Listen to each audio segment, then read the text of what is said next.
Research methods are systematic processes used to investigate questions about our social world.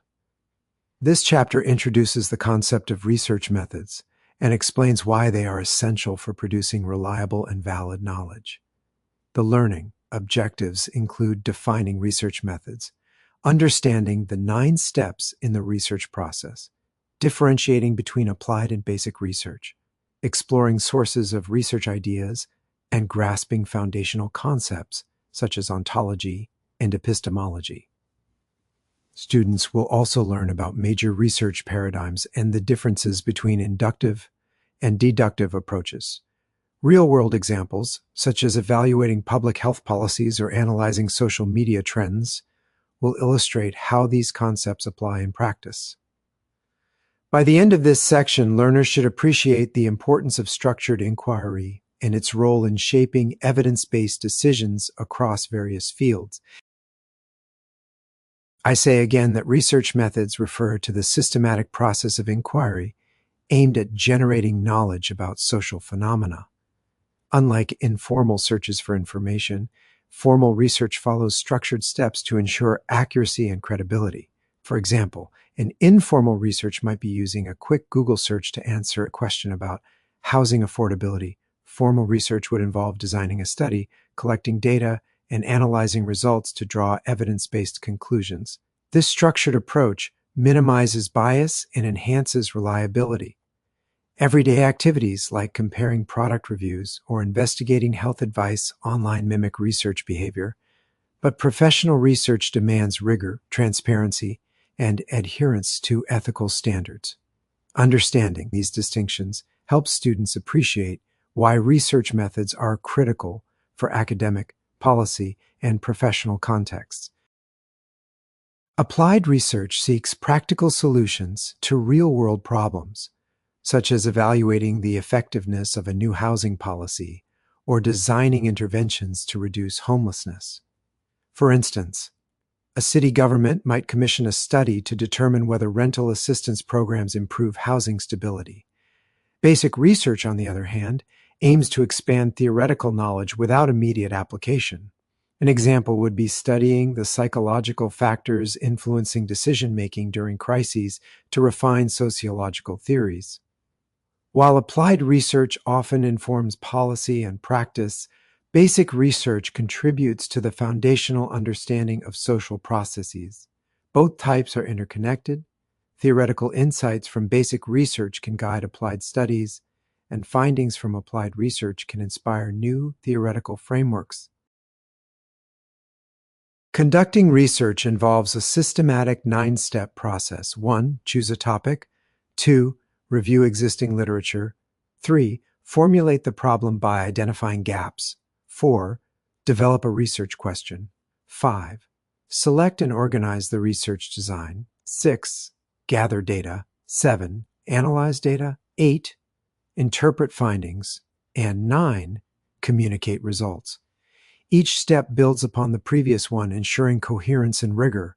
For example, when studying housing affordability, researchers begin by reviewing prior studies, then formulate a question such as, how does rental assistance impact eviction rates?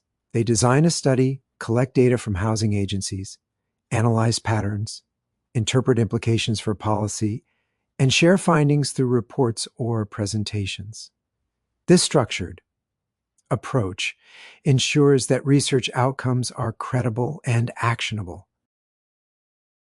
Ontology concerns the nature of reality, what exists, and how it can be categorized, while epistemology addresses how we acquire knowledge about that reality.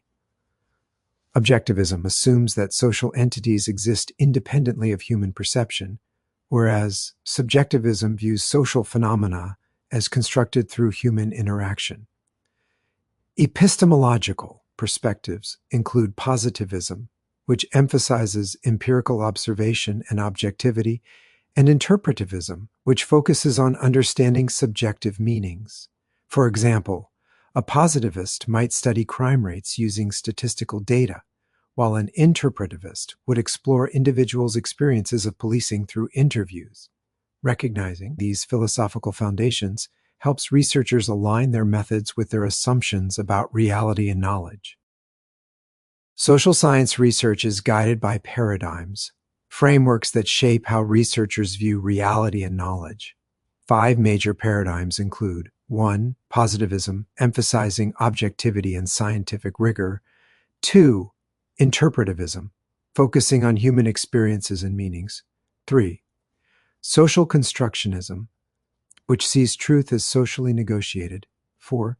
Critical paradigm, concerned with power, inequality, and social change. And 5. Postmodernism, which challenges notions of absolute truth. For example, a positivist study might use surveys to measure public opinion on housing policies, while a critical paradigm approach would examine how those policies perpetuate inequality.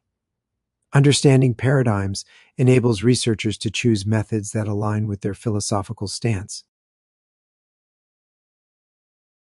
Inductive research begins with observations and moves toward theory development.